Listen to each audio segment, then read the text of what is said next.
First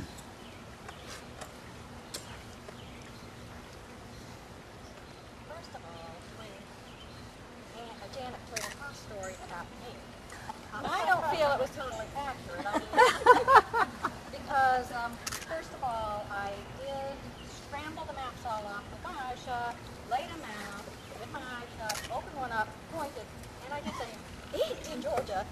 I don't want to go there. But then I said to myself, I didn't ask where I wanted to be. I asked where God wanted me. And so I did call Janet, and she begged me for quite a while, every time I got time off, to go to Eden, Georgia. And I said, Janet, I'm not going to play games with myself, you know. If God wants me to go to Eden, Georgia, He will confirm it.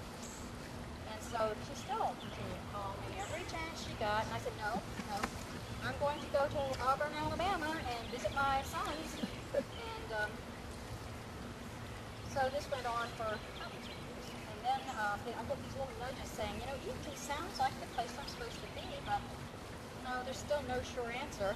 And then I thought, I got a phone call from one of my 2 sons over here who were living in Auburn, and they said, Mom, we've decided we're moving out of the house because it's too much responsibility. That I had bought my house to rent out rooms to pay for the house so they could basically not have to live in a dorm and all the expenses.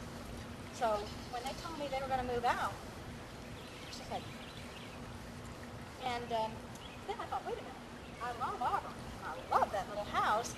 And last time I talked to Marcia, because I would go through Georgia on trips north and south, and I'd call Marcia and stuff, and every time I talked to Marcia over the last number of years, she would tell me, Jan and I saw a great place in Greenville, North Carolina. We just love Greenville. We're thinking about retiring there. So then, next time I go through and see her, she's showing me pictures of someplace along the interstate in North Georgia.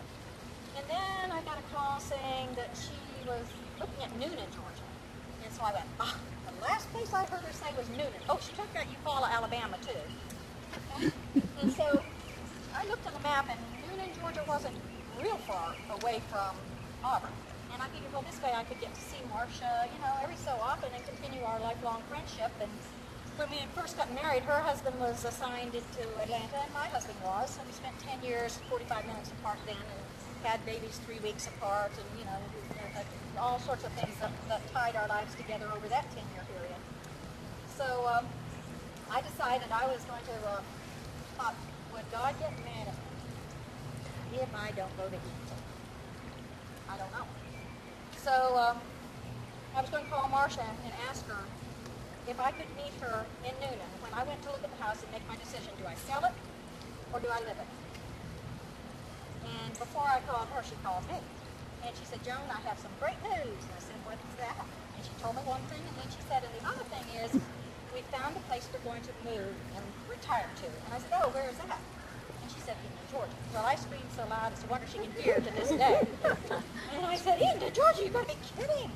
And she said, why? Have you ever heard of it? And I said, yes, I've heard of it. But before I tell you how I heard of it, are you moving there, or are you just thinking about moving there? And she said, well, the closing is the first week of June. So I said, okay. And I told her the story. And this one, she said, oh, come on up anytime. Just come look around and find yourself a place to live. And da-da-da-da. You know, she's always a upbeat, cheerful woman. And so she was ready for me to move up here, too. So I started coming up to visit, and I saw Eaton. And I said, well, it's a little Georgia town. It's okay. And Marcia, upbeat as ever, is like, oh, got the nicest little places to eat. There's the desert house. Do you remember that one, Lisa? Yeah. And so I came up here, we go to the desert house. And she said, we can also eat at the hospital. They have nice lunches at the hospital. So Marcia and I would go to the hospital and have the hospital. And I say, well, you know, this place isn't so bad. It's got and now there's the everything truck a stop. person needs. Marcia also had enough.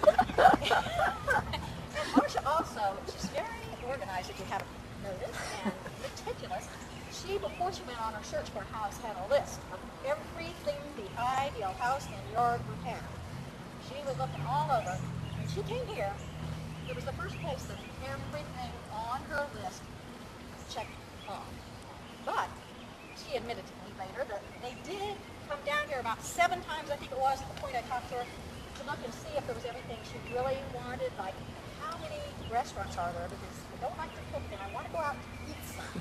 So she found a desert house, and there's a McDonald's, and there's a hospital, and she found, I think it was 5 or so 7 places. She said, that's enough, that's enough. And then she thought, well, we want a place where we can play golf. And she found the golf place right here in Eaton was just beautiful, fine. And then she found out about rentals. And anyway, went on and on. So she decided it was more coming here. So I think God was really working heavily in both our lives at the same time.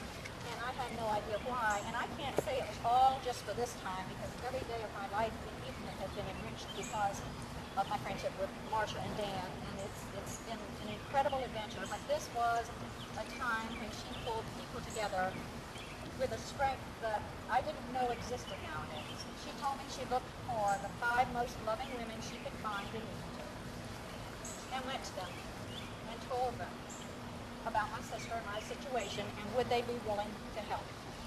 And next thing I knew, whether I was in my pajamas or whatever, there would be a knock on the door, and here would be one of the ladies, and they did more than I could ever even have thought to ask people to do. I mean, they seemed to know your needs, and they took you in on outings. I remember Dottie taking her down to Riverville because she had to have something. She had to have something.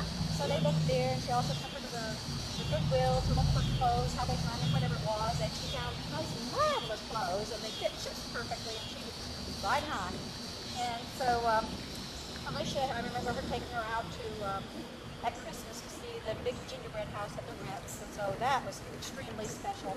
And each woman just brought the gift of themselves into our house, and I think now I'm almost over being embarrassed about bringing people into my house, because when I got the call from Ann that she needed help and she couldn't go a day longer if I didn't come and get her, I told her, okay, I'll be there tomorrow, but I want to tell you, Ann, I just got in this house and all I have is a twin mattress on the floor in the family room and a couch, and I don't think you'll be comfortable. And she said, oh, Joan, you've got to take me. You've got to take me. You've got to. I said, I'll take you. And so we got home, and she got right down on that twin mattress on the floor, and I got laid down on the couch, and we both slept more soundly than we ever had, and it began an amazing adventure. An adventure in love, an adventure in growth, hard times, good times, and it was just a remarkable year. And of course, my highest honors go to God, but He did have His special people that have become an even closer part of my life, and just went above and beyond. Oh, Marcia, who told me many times over the years, I'm not medical at all. I'm not a nurse. Don't count on me for anything medical. And I'll have you know that Dottie took Ann over, I think, were you both with her when she went got a tube placed in her stomach? And they came home and told me all the instructions on how to care for what to do and left the papers. And Marcia always kept track of everything because she knows I can't keep track of anything. And so most of the time, Marcia even took on my hands. I did not have to black sleep. She would either drive Ann to an appointment, or if I had worked all night, one of the ladies would come in during the daytime and do the feedings for Ann so that I didn't have to wake up every 3 hours to feed her. And Marcia is a super nurse. I would recommend her to anybody who needs a nurse. Please don't call me. And I must admit, Marcia, this is very inappropriate, but one of the things that really impressed me, when Ann would use the potty, I would be going in every... and Ann would know I was going like, Yeah. and she said, do you know what Marcia said when I had a bowel movement yesterday? I said, no, what? She said, oh, that was a good one. if there's somebody who can be positive about anything, I was so ashamed of myself because I hadn't recognized it as such a good one. So anyway, an incredible year has come to an end, but I think it will always stand to make the rest of my life more incredible, because I now believe that there are truly many tremendously loving and wonderful people on earth that we just haven't gotten a chance to know and see them to their fullest. And I'm so glad that He did bring me together with all of them.